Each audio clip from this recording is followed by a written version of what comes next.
Alright, woodworkers, welcome back. So, right where I left you, this is going to go here. Let's say this is exactly where it's going to go.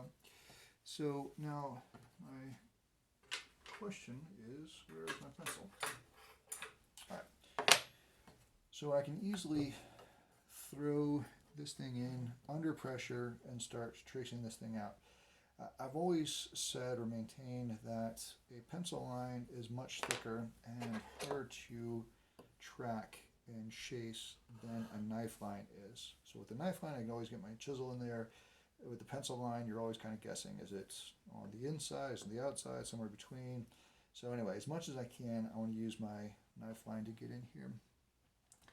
So just like laying out, oops, don't do that, don't let it move. So just like laying out any dovetail shape,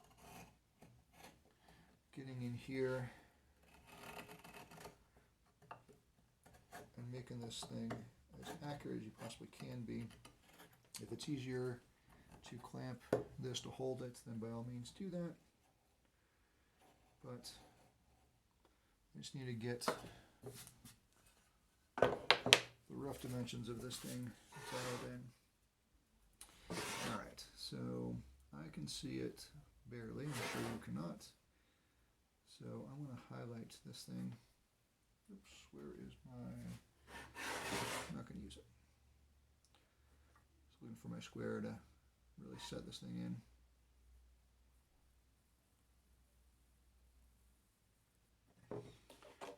And I'll improvise a little bit.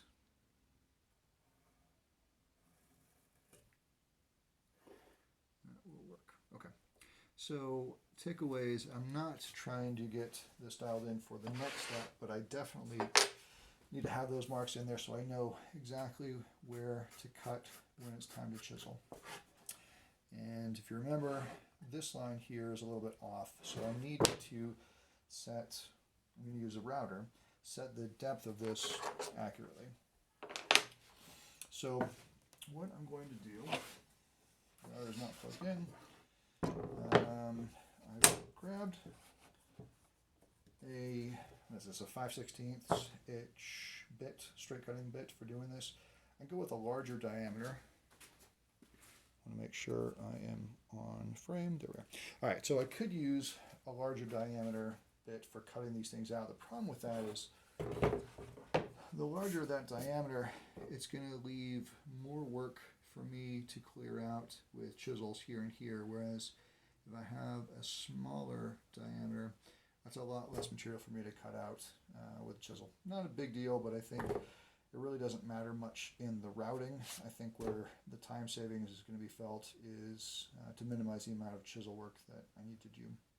So going with a smaller diameter, that will get me away from this. Alright, so what I need to do now is set up the height of the bit for routing, and hopefully this makes sense.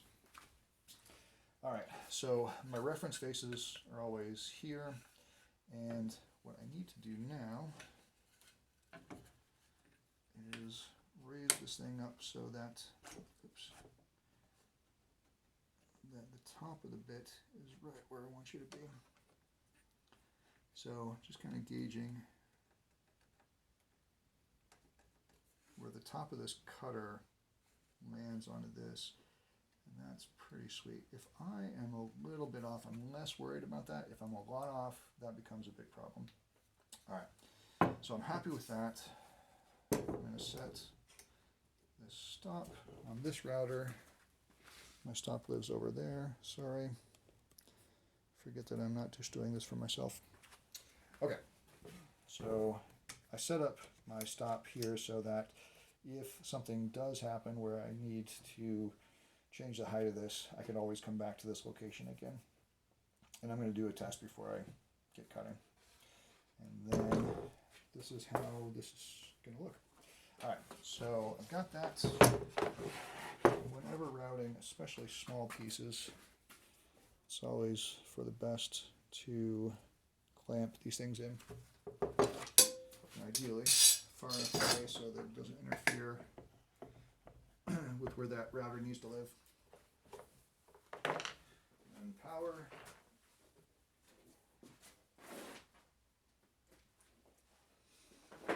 Okay, so everything is set.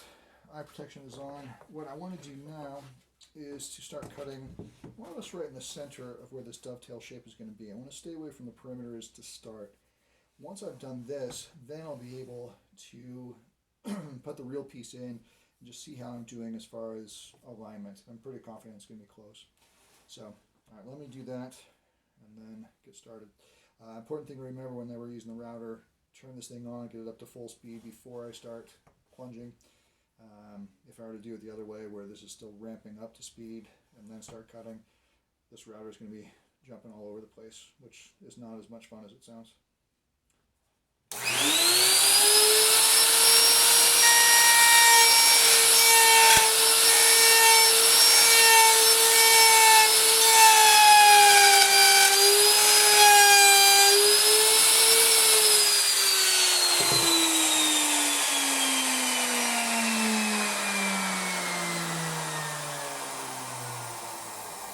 Okay, so as I mentioned, I don't want to get going too far, but I do want to see how this one did, and I'm pretty happy with that. It's a little bit deeper than maybe I wanted, but some creative sanding or even a little bit of planing is going to make that problem go away. And then while I'm here, I'm going to draw a little bit of a line with a knife. Carry that thing down on both ends. And hopefully that'll help minimize some tear out. Okay. So it's just a matter of routing at this point. Let me, I'm going to keep rolling if you want to watch it. If not, please skip ahead to the next video, which is going to be fitting. Here we go.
Okay, hopefully that didn't disappoint.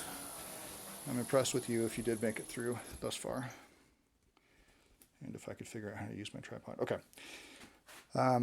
Minimized tear out here. I don't know what's happening everywhere. All right, so I'm pretty good at holding a line with the router, so I'm awfully close there. A little bit more work to do with chisel there, but I'm really not that concerned about what this thing looks like. The flat bottom is far more important than anything else. Okay, see you in a bit.